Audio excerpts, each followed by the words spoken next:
Hello, this is Ben. Today we'll talk about dyno testing and track testing, how those two come up with two different tune situations on the car or race car. Now, I wanted to bring this up because not that long ago I was watching a very impressive 66 fastback, Lenco, small block, sheet metal intake. It's got everything going for it. But somehow, the car just seemed like it's lacking in power. And I'm going, wow, what could be wrong with that 66? Anyway, every time they make a pass, I'm thinking the car sounds sluggish or whatever. And the guy would come back to the pits, he'll pop the hood. Didn't check any plugs, didn't check any timing all weekend. All they're doing is checking the oil, tire pressure. And I'm going, wow, they're not touching the engine. So anyway, after a while, the owner came up to me and started talking about our car. Hey, you guys are running great somewhere. Yeah, there's a lot of hard work. But our car isn't as impressive as yours. You got a Lenco in there that kind of frees you up in how you build the engine. And I said, who did your engine? He goes, oh, somebody out there in San Diego or somewhere in Southern California. I said, okay, sound like... how much power did you guys make? Oh, so and so and so. I think that's 800 or a little bit more. Okay, that's pretty impressive, but it's not running over here. It sounded like he's off by quite a bunch. It won't even run the way he said his dyno reading was.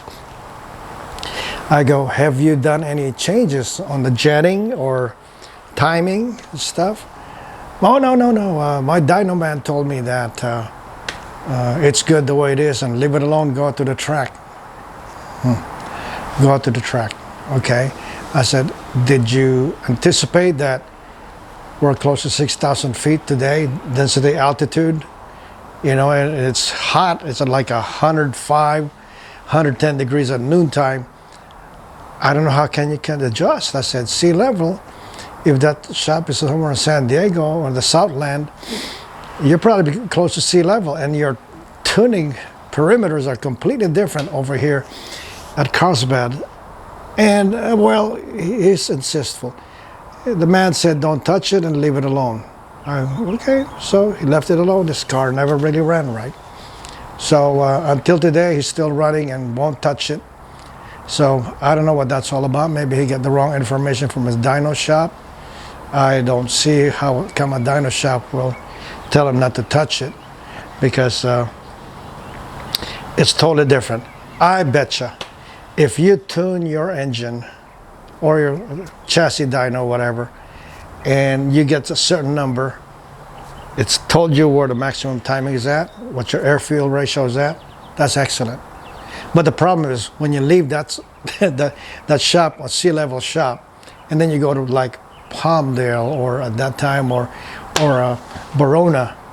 Even here in Las Vegas, it's quite high, especially on summertime.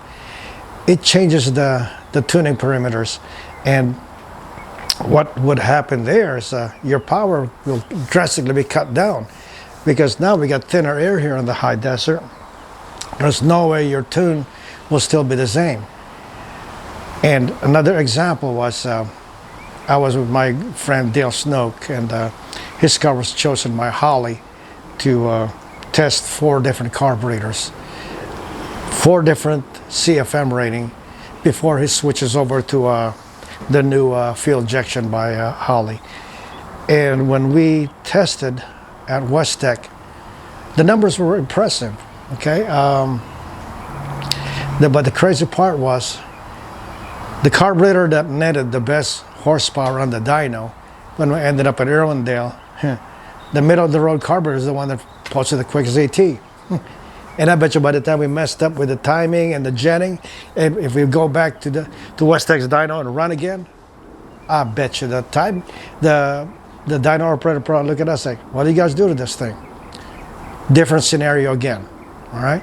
So I've seen it where by the time you tune for the racetrack, now you're looking at on a dyno cell or a wheel dyno, there's really no G-forces acting on the manifold.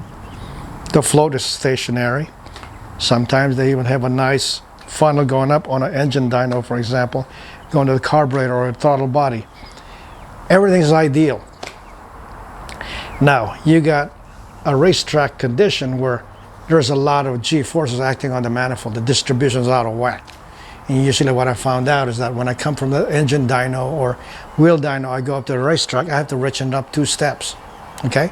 And then if I have an altitude difference, I also go up, correspondingly on how much time it needs to come up. And by the time I switch to a richer jetting, for example, and I get my fastest time, like what we did with Dale Snow's Comet when we did the test for Holly. I bet you if we would have went back to the dyno to retest, now we're running too rich, and the timing is probably changed, and it's a completely different number that we're looking at. So what I'm saying is that please test on the dyno and race at the track. Okay, so those are 2 scenarios that we must never confuse. Now, one thing that's good with a dyno, especially engine dyno. Through the years I've tested, and I tell you what, it's a hit and miss as far as torque converter selection is going to be. This for racing application. If you get the true number on your torque at what RPM it peaks and all that stuff, then you can show this dyno sheet to your dynaman, let's say Dice Converter. You know, he's a good guy, one of the best that we can depend on. He's out here in California, and we talked to him about our dyno reading and what stall speed we need to get going, and yeah, he's more than willing. And that's what you want to do, is deal with a company that's willing to work with you, like ISKI Cams or whatever, Comp Cam, same thing. Dice Converter, we found out it would be willing to really make adjustments and till we hit the right mark. Now, many years I'm out there at the track running, switch to a converter, run again. That wasn't stalling too low, and this is too high, whatever. A lot of that guesswork will be eliminated, or at least substantially reduced, by getting your accurate dyno. Well, again, the dyno shop, again, there's a lot out there that's a little bit different. You can go from one dyno shop to the next, and the guy will say, oh, he screwed you up. Well, no. 2 calibrations, 2 different things. Always go to the same dyno, okay? What you're looking at are improvements, okay? Don't compare one dyno shop to another dyno shop. Just like flow benches over here. Same thing. Sometimes mine reads too low, okay? So, again, when you go to one dyno, get your peak horsepower reading, peak torque reading at 1 RPM, then take that, and that will give you big advice on where to go with your converter person, what stall speed he's going to recommend. And it's closer for him, because if you're guessing, he's also guessing.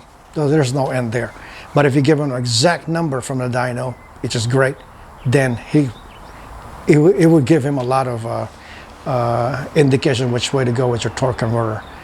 Same thing with total timing. Now, I've built many engines where if I know I use this kind of cylinder head or that kind of cylinder head, I can pretty much guess where the total timing of that particular cylinder head will peak at. You know, certain heads are a little bit better, the other ones are you know, a little bit less and stuff. It requires more ignition timing, negative torque losses are in the offing.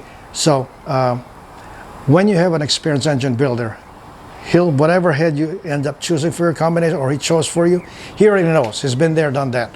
And he'll say, do not exceed this much ignition timing, stay right here, or maximize at 32 degrees or 28 degrees, whatever it takes, because he knows, he's been there. But if you're clueless, you're building your first engine, go to the dyno, look at your peak ignition timing requirements, and that will save you a lot of time. And then when you go to the dyno, let's say 2,000 feet up, you correspondingly increase your ignition base timing according to the temperature and the density altitude, okay, that's available at that time.